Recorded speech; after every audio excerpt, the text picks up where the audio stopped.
আসসালামু আলাইকুম ওয়া ৰাহমাতুল্লাহি ওয়া বাৰাকাতুহু। আজি আমি আলোচনা কৰিম নামাজ সম্পৰ্কে। তো নামাজৰ ভিতৰত যেতিয়া আমি নামাজ পঢ়িম, সেই নামাজৰ সময়ত যেতিয়া সূৰা ফাতিহা তিলাওয়াত কৰা হয়, সূৰা ফাতিহাৰ শেষত আমিন কিয় কোৱা হয় আৰু সেই আমিন ক'লে তাৰ কি ফজিলত আমি লাভ কৰিব পাৰোঁ।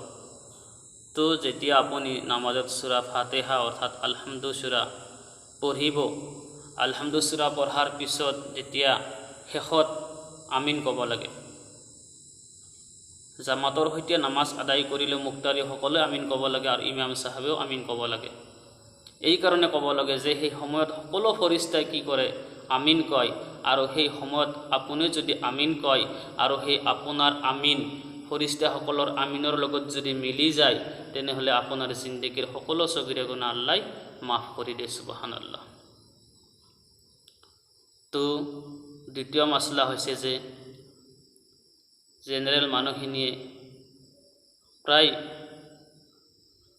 এই কামটোত ভুল কৰে, অৰ্থাৎ নামাজৰ ভিতৰত যেতিয়া আমি বৈঠক কৰিম, বৈঠক কৰাৰ সময়ত যেতিয়া তাশাহুদ অৰ্থাৎ আত্তাহিয়া পঢ়িম, আত্তাহিয়া পঢ়াৰ সময়ত যেতিয়া আমি আঙ্গুলি উঠাওঁ, সেই আঙ্গুলি বহুতো মানুহক দেখা পোৱা যায় যে কোন সময়ত কেতিয়া সেই আঙ্গুলি ইশাৰা কৰিব লাগে, আঙ্গুলি উঠাব লাগে, বহুত মানুহে ভুল কৰে সেই ক্ষেত্ৰত। তো সেই ভুলটো মই শুধৰণি কৰি দিয়াৰ কাৰণে চেষ্টা কৰিম। আপোনালোকে অলপ গুৰুত্ব সহকাৰে শুনাৰ চেষ্টা কৰিব। তো আঙ্গুলি সেই সময়ত ইশাৰা কৰিব লাগে, দাঙিব লাগে, আৰু সেই আঙ্গুলি ডাঙৰ উদ্দেশ্য কি? তো আঙ্গুলি সেই সময়ত দাঙিব লাগে যেতিয়া আমি বৈঠকত তাশাহুদ অৰ্থাৎ আত্তাহিয়া পঢ়িম। প্ৰথম কথা মই এটা কৈ আছোঁ, প্ৰথমতে আঙ্গুলি ডাঙৰ আগত। যে প্ৰথম কথা হৈছে যে এই হাতখনৰ 5টা আঙ্গুলি আছে, 5টা আঙ্গুলি 5টা নাম আছে। প্ৰথম দুটা আঙ্গুলি আমি এনেকৈ বান্ধি ল'ব লাগিব। তো তাৰপিছত মাজৰ আঙ্গুলি আৰু বুঢ়া আঙ্গুলিটো এনেকৈ ৰাখিব লাগিব, আৰু এই আঙ্গুলিটো বাছ এনেকৈ ৰাখিব লাগিব। যেতিয়া সেই সময় আহিব যেতিয়া আমি আঙ্গুলি দাঙিম, সেই সময়ৰ কথা কৈ আছোঁ, সেই সময়ত হাতখন আমি এই পৰ্যায়ত, এই ছিষ্টেমত, এই পদ্ধতিত ৰাখিব লাগিব। তো যেতিয়া আমি আত্তাহিয়া পঢ়িম, আত্তাহিয়াতু লিল্লাহি ওয়াসসালাওয়াতু ওয়াত-তাইয়্যিবাতু আসসালামু আলাইকা আইয়ুহান নাবিয়্যু ওয়া রাহমাতুল্লাহি ওয়া বারাকাতুহু আসসালামু আলাইনা ওয়া আলা ইবাদিল্লাহিস সলিহিন আশহাদু আল্লা ইলাহা ইল্লাল্লাহ বুলি কৈ আমি আঙ্গুলি পেলাই দিব লাগিব। কেতিয়াও আমি যেতিয়া আশহাদু আল্লাহ সেই সময় আহিব, আশহাদু আল্লা ইলাহা বুলি কওঁতে আমি আঙ্গুলি উঠাই দিম।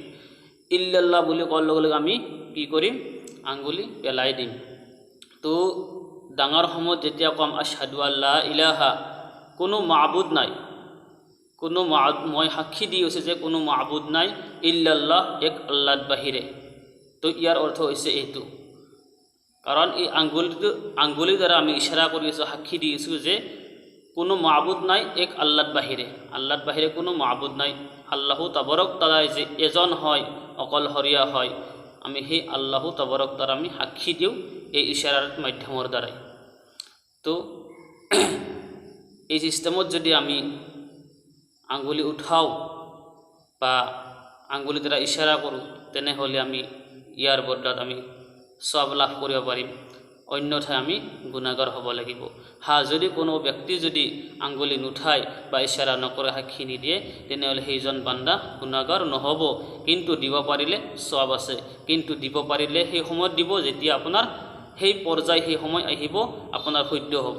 সহ্য তৰতিবত, সহিদ তৰতিবত যদি আপুনি দিয়ে, তেনেহ'লে আপুনি সওয়াব পাব, নহ'লে অন্যথাই আপুনি গুনাহগাৰ হ'ব লাগিব।